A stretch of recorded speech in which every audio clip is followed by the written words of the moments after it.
this kind of nice little thing on Thursday night. The word's out there. People like it. Even people in Salem who don't even come here, they know about Thursday night here, and they know who I am and all the people that come and play here because they're just locked into the same music scene that we are, which is really nice. And lately, it's gotten a little more expansive. It's not just the blues anymore. Like tonight with Tony and Sam Goddess, who they're great fun to play with, but they're more like rootsy rock. Right. And so we'll break that up. And I've even had the old Salties, which is the old band, the old bunch of retired guys that plays down the senior centers. I've had them in here a couple times, and people were just knocked out by seeing 90-year-old guys wail some song that they thought was Ray Charles, but it wasn't, or something like that. Madhouse. It started out, you ready for this? Hardly anybody knows this, but the band started out as Johnny K and the Sex Slaves. Well, that's one of his songs. Well, yes, he had a song called Sex Slave. Yeah, we played it. It was kind of funny. I was in like several bands with John. I met him in the early 80s, and we had a couple of bands, the Joe Tones, and then it was the Prisoners of Soul, which I always really loved that band. But then when that all fell apart, he wanted to start this horn band, and so he did.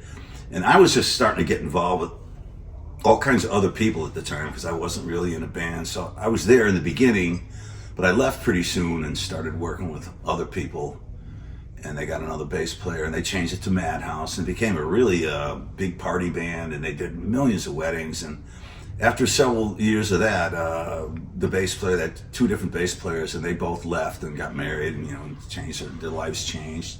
And I came back, so I'm basically in the band, I would say since, it's been 25 years. The band's been around for over 30. Ooh. So I was around for like a year or two in the beginning, and then I left and came back, and it's still going. We don't play hardly as much as we used to, but it's still cane tapping good. You could live in a small city inland somewhere, but on the coast, and then with a music scene like this. Yeah. I mean, it reminds me a whole lot, and still does, and it certainly did 23 years ago when I moved here. Reminds me of how much music was going on in Cambridge and Somerville, and that whole thing. There was somewhere to go every night of the week, and that's a much bigger city. Yeah. But here's the same thing, and what fantastic players all over the place, like coming out of the woodwork. What I really want to say about Gloucester, which was the best, was the original Blackburn Tavern, and even before that. It used to be the Puritan Pub in the same location in the basement of the old Blackburn building. And that guy, Frank owned it. The guy who wound up owning all the Outrigger and all those bars on the studio and stuff out in Rocky. Frank Ahern. And he treated me like a king. He got me in there. I started playing little duos. And then he said, hey, you want to see the Blackburn Tavern upstairs? And the place was a wreck. I mean, it was boarded up for years and years and years. Still had that little ice cream stand on the outside. and it became the almost, I have to say, almost world famous Blackburn Tavern, the original one. And Pat Saloni was the manager with Paul Schaefer and a whole cast of characters. And that was really turned into a premier bar in the Boston area. I mean, people came from all over the place to go up there. It had great sight lines, really low ceiling, great sound. My buddy Graham Tuttle was the sound man. And we kind of owned it. It was like we played there all the time, it seemed like. And yet they brought in all these great bands. That's how I wound up here, doing all that stuff. I'm Steve Chigaris, and I have been playing in Gloucester probably since the late 90s. I was doing gigs at the old Blackburn Tavern with the Orville Giddings Band. And then soon I was playing with the Ken Clark Organ Trio, who I still play with to this day. It's been, 23 years. I think I started playing with Ken in 2000. And actually with Ken, we had a residency here at the Rum Line. I think probably 2 to 3 years. Dan King was bartending there. That's when I first met Dan. And so I think our residency on Thursdays preceded Dave Sagg's Blues Party. And Dave Sagg's Blues Party's been going for since then. So, a good 20 years anyway, I think. I'm here tonight at the Rum Line playing with Dave Sagg's Blues Party, and the Goddesses are the feature. So it's been a long association with the wonderful city of Gloucester and with the live music scene. I came up to Gloucester originally. My band in college had a small record deal, and we had rehearsed and recorded in the house we lived in during school. And I had to find a new place where we could rehearse and record, and I never stepped foot here. But I found a place in the woods off on Concord Street, and it really was like, I couldn't wait to move in. It's like on 17 acres with these really interesting, at the time, landlords. And yeah, I moved up in, I think it was September of '95, and set up our recording equipment. And Sam and I had started dating in college, and she moved up a couple months later, more or less. Mm-hmm.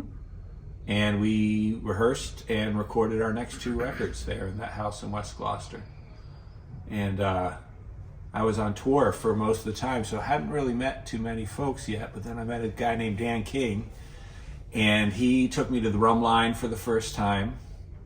And one of my best buddies growing up in Delaware had gotten into the music business as a publicist. He'd gone to school in New Orleans, and we'd gone down there a lot. He put out our first 45, and then he'd moved to Memphis to work for a publicity company. And Sam and I were thinking to ourselves, maybe we should move to Memphis. Yeah, it seems like the cool stuff's happening down there. Maybe we got to check it out. We hadn't met that many people up here besides Dan, but then Dan took us to Steel Derrick for the first time. And it just, not only did I want to go back there as much as possible, as much as I legally could, but it just seemed so symbolic that, like, if this amazing thing is here to experience, if this amazing spot is just lying in the woods, who knows what else there is to discover here. What more is there out there for us? That's right. And it never fails. Going to Manship a couple years ago for the first time, that was... Every year there's some experience that just kind of is mind-blowing, that it was here all along. Yeah, we marked the years by each discovery that we made, whether it was Steel Derrick or Manship or, Helmet Point our first time, or wherever it is. It's not just the quarries, it's the people and the history, but and the future, and But that's how we wound up in Gloucester. Yeah, Dave Sagg is as much of a legend around here in Gloucester as any other blues artist that I can list here.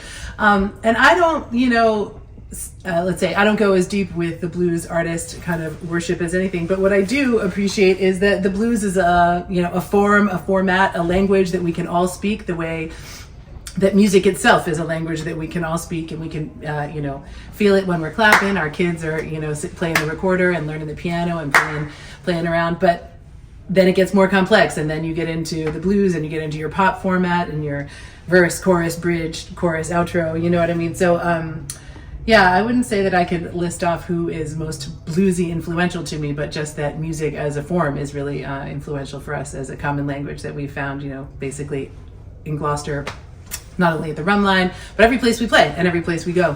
Feels like Gloucester is a place that has not only a rich musical history, but an active musical present, and we feel really lucky to be part of that in our small way. So yeah, I feel like the 12-bar blues, that form, and it has variations, is just kind of this roadmap that once you've played it enough that it feels natural to you, it unlocks country and jazz and R&B and soul, because so many of these songs that we all love are actually 12-bar blues variations. So yeah, I guess the main thing that I keep harping on is that the 12-bar blues, it's a much broader category, and it's really just encompasses all of American music.